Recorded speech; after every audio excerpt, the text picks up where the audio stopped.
Good evening, all of you. How are you all? I hope you are doing well. Right? మన previous క్లాస్లో kinds of adverbs గురించి discuss చేసుకుంటున్నాము. So గత 2 క్లాసెస్లో కూడా kinds of అడ్వర్బ్స్లో మనకున్నటువంటి 5 కైండ్స్ ఆఫ్ అడ్వర్బ్స్ మనము డిస్కస్ చేసుకున్నాం. ఓకే, కైండ్స్ ఆఫ్ అడ్వర్బ్స్లో కైండ్స్ ఆఫ్ అడ్వర్బ్స్లో మనకి 5 కైండ్స్ ఆఫ్ అడ్వర్బ్స్ డిస్కస్ చేసుకున్నాం. అడ్వర్బ్ ఆఫ్ టైం గురించి డిస్కస్ చేసుకున్నాం. Okay, adverb of time, adverb of place, okay, and adverb of manner, right, adverb of frequency, right, adverb of frequency, and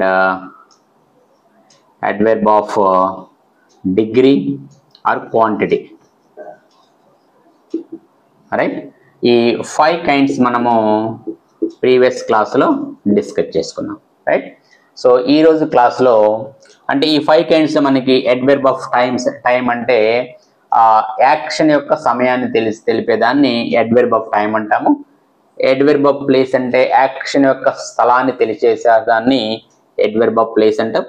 adverb of manner అంటే how the action is done, in what manner the action is done is called adverb of manner అని చెప్పుకున్నాము. So frequency అంటే అది ఎంత తరచుగా పని జరుగుతూ ఉంటుంది, ఓకే, ఏ సమయంలో పని జరుగుతుంది, అది ఎంత సమయం అంటే ప్రతిరోజు జరుగుద్దా లేదా అసలు జరగదా, కొన్ని రోజులకు ఒకసారి జరుగుద్దా, ఓకే, అలా ఆ విధంగా ఫ్రీక్వెన్సీ తెలియజేస్తుంది. అడ్వర్బ్ ఆఫ్ క్వాంటిటీ అంటే ఎంత మొత్తంలో ఎంత పరిమాణంలో ఆ పని జరిగింది, ఆ యాక్షన్ జరిగిందని తెలియజేస్తుంది. సో ఇవి కాకుండా మనకి ఇంకొక 3 టైప్స్ ఆఫ్ అడ్వర్బ్స్ ఉన్నాయి. Adverb of reason, adverb of affirmation, adverb of negation అనేటువంటి ఇంకా 3 కైండ్స్ ఉన్నాయి. ఇప్పుడు ఆ 3 కైండ్స్ ని ఈ రోజు క్లాసులో నేను డిస్కస్ చేస్తాను. Okay, right. ఇక్కడ మనము ఒకసారి అబ్జర్వ్ చేసినట్టయితే adverb of reason, adverbs of reason, right. Adverbs of reason లో రీజన్ అంటే కారణం, రీజన్ అంటే కారణాన్ని తెలియజేసినటువంటి వర్డ్స్ ఉంటాయి. ఆ వర్డ్స్ కొన్ని అడ్వర్బ్స్ కింద మనం ట్రీట్ చేస్తాము. సో షో వై, ఎందుకు, వై అంటే ఎందుకు, show why are the reason for an action, okay, అంటే ఆ పని ఎంచేత జరిగింది, ఓకే, ఎందుచేత జరిగింది అనేటువంటి ఆ విషయాన్ని అంటే ఆ పనిని తెలపటానికి ఆ కారణం ఏమై ఉంటుంది అని కారణాన్ని తెలియచేటువంటి వర్డ్స్ ఏవైతే ఉంటాయో ఆ వర్డ్స్ మనము అడ్వర్బ్స్ ఆఫ్ రీజన్ అని చెప్పుకుంటాం. ఇక్కడ చూడండి, హీ వాజ్, ఎగ్జాంపుల్ చూస్తే he was therefore invited here, hence you are requested, therefore you are coming here. ఇక్కడ ఒక 2 వర్డ్స్ ఉన్నాయి, అండర్లైన్ చేస్తున్నా, therefore, hence, ఓకే. ఇక్కడ కూడా therefore same word. therefore, hence అనేటువంటి ఈ 2 వర్డ్స్ మనము అడ్వర్బ్స్ ఆఫ్ రీజన్ కింద తెలియజేస్తాము. ఇక్కడ therefore అంటే అర్థం ఏంటంటే అందువలన, కాబట్టి, అంచేత అనే అర్థాన్ని ఇస్తుంది. he was therefore invited here, అందుచేత అతను ఇక్కడికి ఆహ్వానించబడ్డాడు. ఇన్వైటెడ్ అంటే ఆహ్వానించబడ్డాం, అందుచేత అతను ఇక్కడికి ఆహ్వానించబడ్డాడు, అందువలన, కాబట్టి. సో ఇలా రీజన్ ని తెలియజేసేటువంటి ఒక వర్డ్ ఉంటుంది, ఆ వర్డ్ ఇక్కడ therefore. So hence same meaning, hence అన్నా కూడా అందుచేత, కాబట్టి, అందువలన, hence you are requested, okay. So అందుచేత మీరు రిక్వెస్ట్ చేయబడ్డారు, ఓకే. సో అందుకోసము, అందుచేత, ఓకే అనే అర్థాన్ని ఇస్తుంది ఇక్కడ. సో ఇంకొకటి ఇక్కడ therefore you are coming here, అందుచేత మీరు ఇక్కడికి వస్తున్నారు, సో ఈ విధంగా therefore, hence అనేటువంటి 2 వర్డ్స్ ని మనము అడ్వర్బ్స్ ఆఫ్ రీజన్ కింద తెలియజేస్తాము. Okay, so I hope you understand the concept and also these 2 words which can be used to show the reason of adverb. Okay, so ఇది adverbs of reason. Next one discuss చేద్దాం ఇప్పుడు, right. So ఇప్పుడు మనకి 7th type of adverb వచ్చేసి adverbs of affirmation. Affirmation అంటే అది అవును అని చెప్పడం, అది ఖచ్చితంగా ఇది అదే అని చెప్పడం అనమాట. అఫర్మేషన్ అంటే ఎస్ అని చెప్పడం. సో ఇక్కడ ఏంటంటే show the positive aspect of an action. Okay, so పని యొక్క ఖచ్చితత్వాన్ని, అది అవును, అది జరుగుతుంది, అది అవుతుంది. అఫర్మేషన్ అంటే అది అవుతుంది, అది జరుగుతుంది, అది ఖచ్చితంగా అయి తీరుతుంది అనేటువంటి వర్డ్స్ కొన్ని ఉంటాయట. ఆ వర్డ్స్ ఏవైతే ఉంటాయో వాటిని అడ్వర్బ్స్ ఆఫ్ అఫర్మేషన్ అని చెప్తున్నాం ఇక్కడ. సో ఇక్కడ మనకి ఎగ్జాంపుల్ చూస్తే అర్థమైంది. He is certainly a good person. ఈ certainly a good person, right? So ఈ సర్టైన్లీ ఏ గుడ్ పర్సన్, అతను ఒక మంచి వ్యక్తి. ఈ certainly a good person. So surely I shall come. Surely I shall come. So the two words are underlined here in the given two examples. One is certainly, other one is surely. So the certainly is the word and which shows the affirmation of the sentence, right? So I am giving an assurance that the person is a good person. Certainly is a good person, right? So ఇక్కడ certainly అనే word ఖచ్చితత్వాన్ని తెలియజేస్తుంది. అతను ఆ వ్యక్తి మంచివాడు. Okay, certainly is a good person, right? So ఇక్కడ ఈ సర్టైన్లీ అనేటువంటి వర్డ్ ఏం తెలియజేస్తుందంట? అఫర్మేషన్ అనేది తెలియజేస్తుంది. సో అతడు అది అవును అని చెప్పడం అనమాట. షూర్లీ అన్న సేమ్ మీనింగ్. ఇంతకుముందు దేర్ ఫోర్ హెన్స్ లాగానే షూర్లీ అంటే ఎగ్జాక్ట్లీ, ఖచ్చితంగా, డామ్ షూర్ అని చెప్తాం కదా.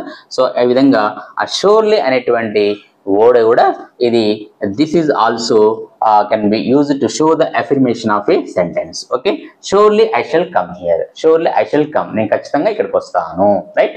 So certainly and surely, these two words are the adverbs and which shows the affirmation. Okay, అంటే ఇక్కడ ఒక పాజిటివ్ ఆస్పెక్ట్ అంటే అది జరుగుద్ది. ఓకే, అది అవును అంటే it is completely opposite of negative. అంటే అది కాదు అనేది కాదు, అది అవును, అది ఉంది, అది అలానే ఖచ్చితంగా ఉంటుంది అని ఒక పాజిటివ్ ఆస్పెక్ట్ ని, ఒక పాజిటివ్ దృక్పథాన్ని, ఓకే, అలా దాన్ని తెలియజేస్తే మనం ఏమంటామంట? అడ్వర్బ్స్ ఆఫ్ అఫర్మేషన్ అంటామట. ఈ రెండు వర్డ్స్ మీరు బాగా గుర్తుపెట్టుకోవాలి, certainly, surely. Okay, so is a certainly good person, is a certainly a best teacher. Okay, so he is certainly a leading lawyer, right? So like that we can frame many of these sentences by using these two words, right? So I hope you understand the concept. And the last adverb malaksa, right? ఇప్పుడు చూసినట్లయితే మనము last one eighth kind of adverbs ఏంటి అంటే adverbs of negation. Okay, adverbs of negation. ఇంతకుముందు affirmation చూసాం కదా, దానికి complete opposite అనమాట. ఓకే, సో నెగేషన్ అంటే నెగటివిటీని తెలియజేయటం, అంటే అది కాదు, అది రాదు, అది లేదు అనేటువంటి అర్థాన్ని ఇచ్చేటువంటి దాన్ని నెగేషన్ అంటాము. సో మరి ఇది ఏం చెప్పుద్ది అంటే show the negative aspect of an action. Okay, what ever the action that is done and the negative aspect of action is completely shown in the sentence, right? అంటే మనం చేసినట్టు పని ఏదైతే ఉందో దాని యొక్క నెగటివిటీని తెలియజేయటమే ఈ అడ్వర్బ్ యొక్క పని అని చెప్తున్నాం. ఇక్కడ చూడండి, ఇక్కడ I do not know anything about them. ఇక్కడ నాట్ చూడండి, not. They will not attend the meeting, not. The teacher did not punish the boy.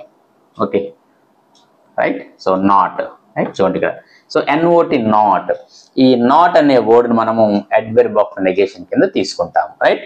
So I do not know anything about them, వారి గురించి నాకేమీ తెలియదు. They will not attend the meeting, వారు meeting కి attend అవ్వరు.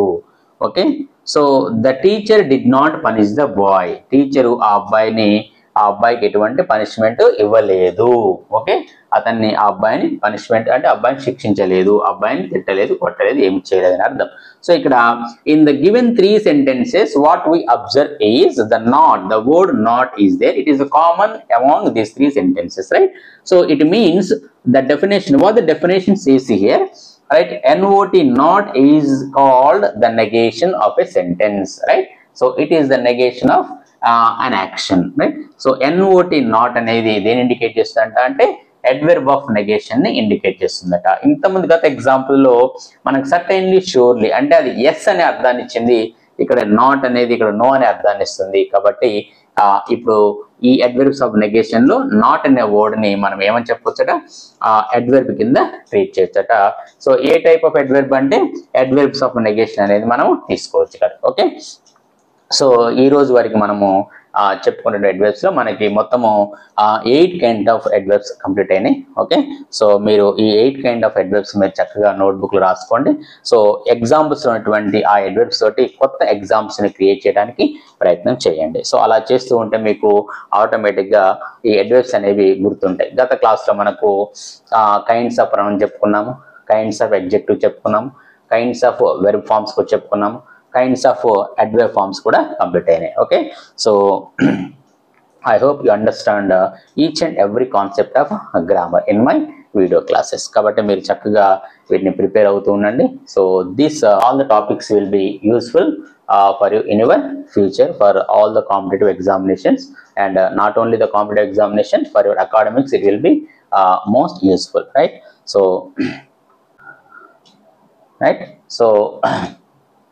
మళ్ళీ మనము next క్లాస్లో మరికొత్త గ్రామర్ కాన్సెప్ట్తో కలుసుకుందాం. So until then keep watching my videos.